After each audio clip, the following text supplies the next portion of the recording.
મંતવ્ય ન્યૂઝની વિશેષ રજૂઆતમાં આપનું સ્વાગત છે। હું છું આપની સાથે સ્મિતા। વડાપ્રધાન નરેન્દ્ર મોદીના નેતૃત્વ હેઠળની કેન્દ્ર સરકારે સહકારથી સમૃદ્ધિની આ વિઝન હેઠળ દેશભરમાં સહકારી સંસ્થાઓને મજબૂત કરવા માટે સહકાર મંત્રાલયની સ્થાપના કરી। કેન્દ્રીય સહકાર મંત્રી અમિત શાહના માર્ગદર્શન હેઠળ સહકાર ક્ષેત્રમાં અવનવા પ્રયોગો કરવામાં આવી રહ્યા છે। આવા જ એક પાયલોટ પ્રોજેક્ટ તરીકે ગુજરાતના બનાસકાંઠા અને પંચમહાલ જિલ્લામાં સહકારી સંસ્થાઓ વચ્ચે સહકાર પહેલ શરૂ કરવામાં આવી હતી અને જે ખૂબ જ સફળ રહી છે। સહકારના નાણાં સહકારમાં જ રહે અને આ નાણાં સમગ્ર સહકારના વિકાસનો સ્ત્રોત બને તો તમામ સંસ્થાઓ એકબીજાને ઉપયોગી થવાની સાથે પાયાના લોકોના ઉત્થાનમાં પણ મદદરૂપ થઈ શકે। નરેન્દ્ર મોદીના વડાપ્રધાન તરીકેના સેવા દાયિત્વને 11 વર્ષ પૂર્ણ થયા છે। તેમના કાર્યકાળમાં સેનાથી લઈને નાનામાં નાના કોઓપરેટિવ ઓર્ગેનાઇઝેશન સુધી સૌને સાથે લઈને ચાલવાની પરંપરા તેમણે વિકસાવી છે। તેમના જ દિશા દર્શનમાં દેશમાં સહકાર ભાવના પ્રબળ બની છે અને આઝાદી પછી પહેલીવાર અલાયદું સહકાર મંત્રાલય બન્યું છે અને તેનું સુકાન ગુજરાતના સહકારી અગ્રણી અને લોકપ્રિય સાંસદ અમિત શાહને સોંપ્યું છે। આ સહકાર મંત્રાલય શરૂ થતાં દેશમાં સહકારથી સમૃદ્ધિના મંત્ર સાથે સહકારી ક્ષેત્રને માળખાકીય અને સંસ્થાગત સ્વરૂપ આપવાની શરૂઆત થઈ ગઈ છે।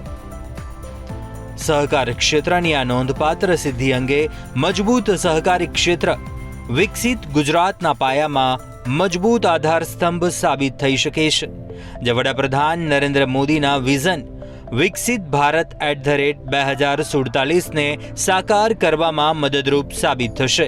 આ પહેલનો ઉદ્દેશ ગુજરાતની હજારો સહકારી મંડળીઓના બેંક ખાતાઓ અને થાપણોને જિલ્લા અને રાજ્ય સહકારી બેંકોના નેજા હેઠળ કેન્દ્રીયકરણ કરીને તેમની વચ્ચે સહકાર વધારવાનો છે।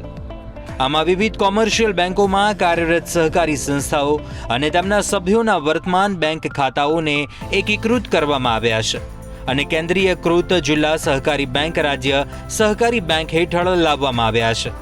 કેન્દ્રીયકૃત બેંક હેઠળ સહકારી સંસ્થાઓની સામૂહિક મૂડીને એકીકૃત કરવાના ઘણા મહત્વપૂર્ણ પરિણામો જોવા મળ્યા છે। ઉદાહરણ તરીકે કેન્દ્રીયકૃત સહકારી બેંકની થાપણોમાં નોંધપાત્ર વધારો થયો છે। સહકારી મંડળીઓમાં નાણાકીય પ્રવાહિતા વધી છે, જેને કારણે લોન સંબંધિત જરૂરિયાતો અને માંગણીઓ હવે સરળતાથી પૂરી થઈ શકે છે। આ ઉપરાંત આ પહેલ હવે સુનિશ્ચિત કરશે કે સહકારી સંસ્થાઓની સામૂહિક મૂડીનો ઉપયોગ અન્ય સહકારી સંસ્થાઓ દ્વારા પણ કરી શકાય।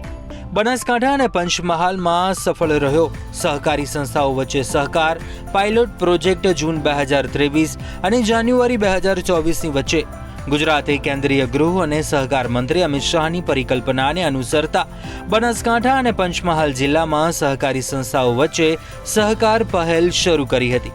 આ સમયગાળા દરમિયાન દૂધ સંઘો સાથે સંલગ્ન 1048 દૂધ મંડળીઓના પ્રવર્તમાન બેંક ખાતાઓ જિલ્લા મધ્યસ્થ સહકારી બેંકો સાથે એકીકૃત કરવામાં આવ્યા અને વધારાનું ભંડોળ તેમના નવા બેંક ખાતાઓમાં સંપૂર્ણપણે ટ્રાન્સફર કરવામાં આવ્યું। બંને જિલ્લાની સહકારી બેંકોમાં 4.7 લાખથી વધારે નવા બચત ખાતા ખોલવામાં આવ્યા, જેને કારણે આ બેંકોની હાલની થાપણોમાં 966 કરોડનો વધારો થયો। આ પહેલ હેઠળ સહકારી સંસ્થાઓ અને સક્રિય સભ્યોને કુલ 3.32 લાખ રૂપે ડેબિટ કાર્ડ પણ ઇસ્યુ કરવામાં આવ્યા છે। આ ઉપરાંત ગ્રામ્ય સ્તરે બેન્કિંગ સુવિધાઓ અને નાણાકીય પ્રવાહિતા વધારવા માટે આ જિલ્લાઓમાં કુલ 1736 મંડળીઓ, જેમાં દૂધ સંઘો સાથે સંકળાયેલી અગ્રણી દૂધ મંડળીઓનો પણ સમાવેશ થાય છે, તેમને બેંક મિત્ર બનાવી તેઓને micro ATM point of cell machine પૂરા પાડવામાં આવ્યા છે। એટલું જ નહીં, આ સહકારી સંસ્થાઓ પર્યાપ્ત આવક મેળવે તે સુનિશ્ચિત કરવા માટે કમિશનના દરો પણ નક્કી કરાયા છે, જે માઇક્રો એટીએમના અસરકારક ઉપયોગને પ્રોત્સાહિત કરશે।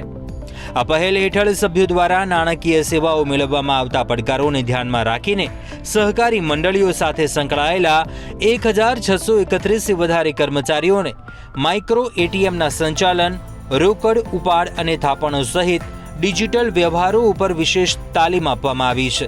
રાજ્યમાં કેન્દ્રીય સહકારિતા મંત્રી અમિત શાહના માર્ગદર્શન હેઠળ શરૂ થયેલી કોઓપરેશન એમોંગ કોઓપરેટિવ પહેલ હેઠળ પંચમહાલ અને બનાસકાંઠા જિલ્લામાં પાયલટ પ્રોજેક્ટની સફળતા બાદ રાજ્ય સરકારે તમામ જિલ્લાની સહકારી સંસ્થાઓમાં તેનો અમલ કરવાનો નિર્ણય લીધો છે.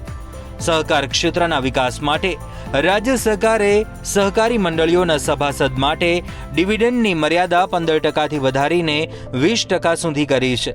સાથે જ સભાસદ ભેટ મર્યાદામાં પણ 66%થી 150% જેટલો વધારો કરાયો છે, જેનાથી કરોડો સભાસદોને તેનો સીધો લાભ મળી રહ્યો છે.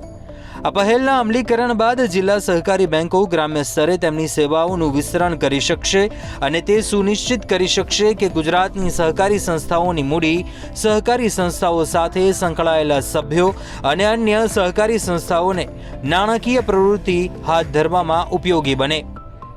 પ્રાકૃતિક કૃષિ, સહકારી ક્ષેત્રના વિકાસ અને સહકારી ક્ષેત્રના અવિરત વિકાસ માટે નવીન તકો અને નવા ક્ષેત્રોને શોધવા માટેના પ્રયાસો થકી દેશના વડાપ્રધાન તરીકે છેલ્લા 11 વર્ષમાં નરેન્દ્ર મોદીએ ગામડાઓને સમૃદ્ધ બનાવવાનો નિર્ધાર કર્યો હતો. તેમના આ વિઝનને પરિપૂર્ણ કરવામાં સહકાર વિભાગ પોતાનું મહત્તમ યોગદાન આપી રહ્યો છે. વડાપ્રધાનના વિઝનથી કોઓપરેટિવ એમોંગ કોઓપરેટિવ્સ એટલે કે સહકારિતામાં સહકારનો ઉમદા વિચાર સહકાર ક્ષેત્રને મળ્યો છે.